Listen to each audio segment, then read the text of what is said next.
2016年年底到依家，我同阿星翻過廣州3次。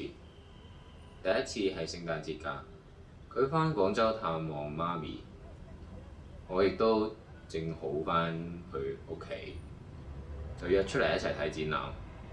廣州嗰幾日好凍，佢喺媽咪屋企拎咗一件特大號嘅鮮綠色羽絨。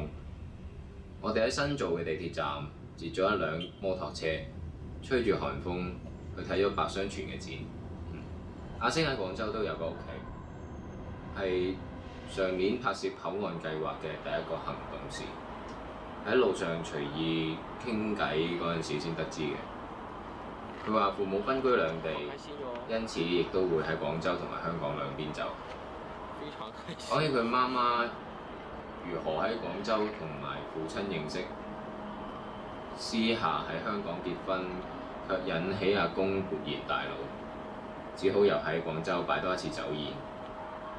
佢好識講故事，家族史講到好似係90年代嘅香港電影。我諗可能嗰個年代嘅人生軌跡都有啲傳奇嘅色彩啩。當然都有可能係佢講故事講得太好啦。好浮誇啊！你個樣。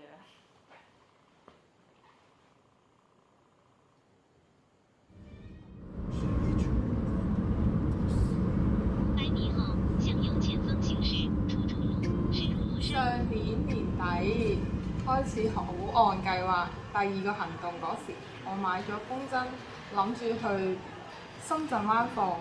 修兒見到就提議我去中英街放，佢話嗰度有一個開放俾遊人嘅區域。中英街一邊咧就應該係香港，一邊咧就係深圳。咁禁區入面咧就係沙頭角村啦。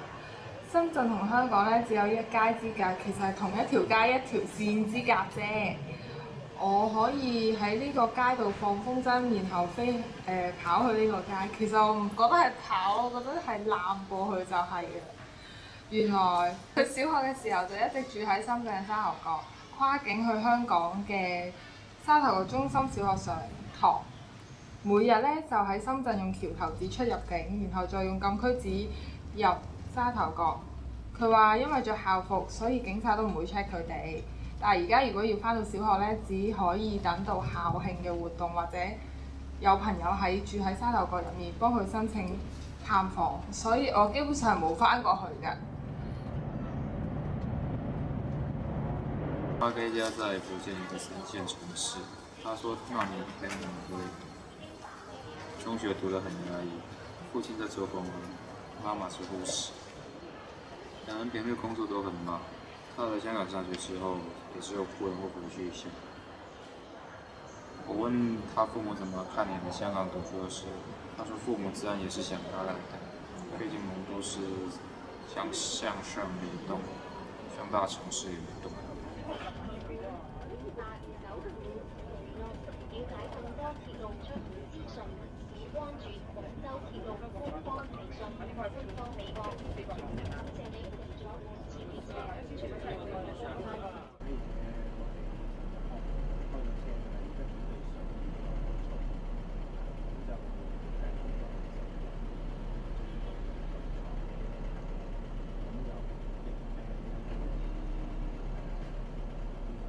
而喺過春節嘅嗰一段時間，心怡成日都話自己畢業之後要返杭州生活，好似好唔捨得放完假就要離開嗰度。佢成日都覺得返杭州，因為小學之前都係同婆婆住喺嗰度，所以感情比較深厚。佢都做咗一啲作品關於婆婆，好似上年何山的創言堂，佢就攞咗鐵絲網做咗枕頭，然後播咗一首搖籃曲。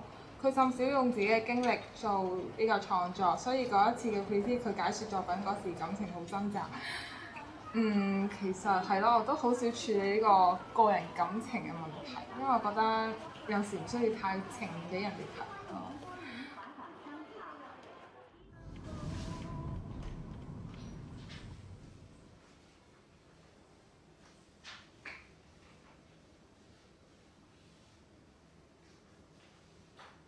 阿 K 好像一直有寫東西的習慣，只有種幽默的憂鬱。他作品中我最見不多，我見過的不多，最有印象的是他的文字。他自己住在精神病院病例，做過一個小型 document 的展。根据平时印象会在病房平面图的日程表，还有一些文字描述你们认识的人，但听他讲话比较困难。起初我以为是讲广东话，需要点时间翻译。但他说那些表达自己喜欢的句子，他会说得很谨慎，又总怕自己说的太多，所以会吞吞吐吐。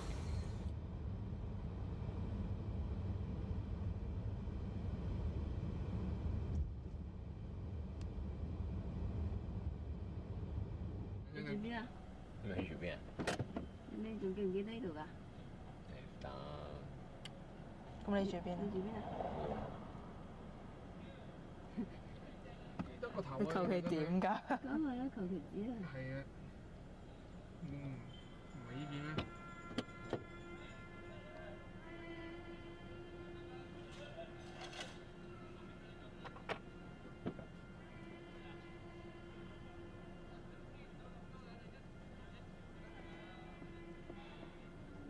上次翻嚟都冇耐之前㗎。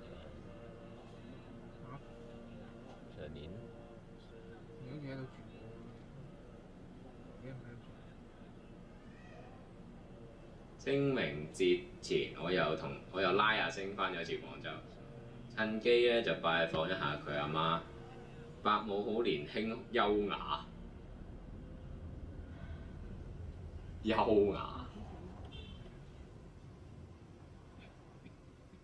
話不多，但係講起佛法嘅時候，先會比較健談。我對於香港嘅睇法亦都只有人好多，好似唔太關心，亦都唔願意提起。伯母帶咗我哋去阿星細個嘅時候住過嘅地方，喺麓湖旁邊嘅舊小區。阿星已經完全唔記得啦，但係佢話佢對門口嗰度破舊嘅浮雕牆仲有印象，仲記得經常去旁邊麓湖嘅兒童公園。唔係，我都要記得啊！麓湖嗰個兒童公園，咁啊係啊，嗰個兒童公園，嗰個公園我小時候亦都去過，因為好巧咁樣，我都曾經住過喺麓湖旁邊嘅住宅，一直想翻去睇睇，於是趁機亦都帶咗佢哋去咗轉咗一趟。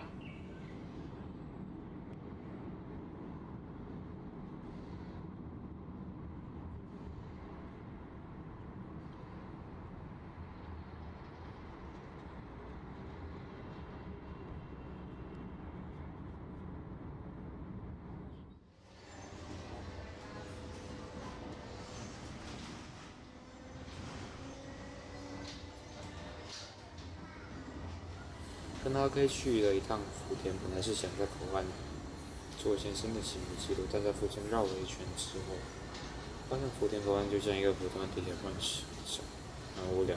深圳河边也都是一些住宅区，除了河边有很高的铁丝网之外，并没有什么特别的。阿 K 想租单车骑去稍远的地方，但研究了半天也没解开锁。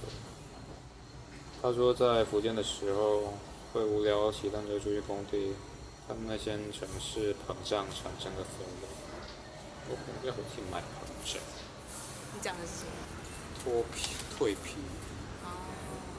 因為其實嗰個城市都冇膨脹到，一啲都冇變好，亦都冇變大。他最近在看到，我有點驚訝。你講到好似我有買樓咁。但看到是件苦惱的事情，还在犹豫住在哪边。下面他女朋友会来读研究生，真好，终于团聚了。本来还想说要不要复活节假回去看看，顺便轮流拍点素材，但期末这么忙，可能也算。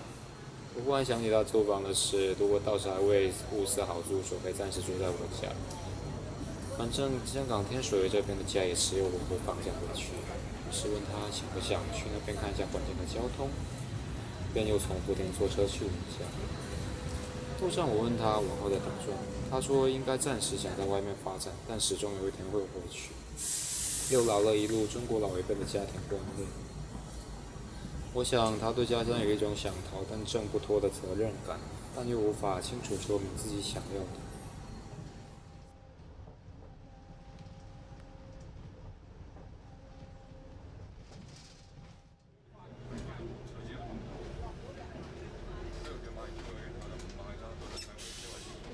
帶我去尋訪佢沙頭角住過嘅屋企，我哋搭小巴去呢個香港禁區邊緣啦，然後再坐旅遊巴啦，2分鐘就到過關口啦。沙頭角嘅口岸咧人少得可憐，唔使3分鐘咧就可以由香港去到深圳啦。心儀嘅小學時住嘅地方咧，就係離口岸只不過步行10分鐘嘅小區啫，係一啲好舊好矮嘅樓屋。地產商已經迫不及待咁樣拆當時嘅樓屋啦，而且喺街邊仲掛滿標語讚美緊，如果呢度拆咗之後會有幾靚啦。佢話呢度已經變咗好多啦，新起嘅樓盤都係冇見過嘅。而沿岸嘅樓道咧，本身都有木製嘅，變咗水泥。然之後對面嘅唔知道海灣對面嘅郊野公園嘅山有冇變咧？佢帶我去睇佢當時跳舞嘅一個體育館啦，曾經光顧過嘅照相館啦，但係可能年紀太細啦，又或者係比較模糊啦。呢幾年都有太大嘅變化，入面好多嘢已經同佢印象中唔同啦。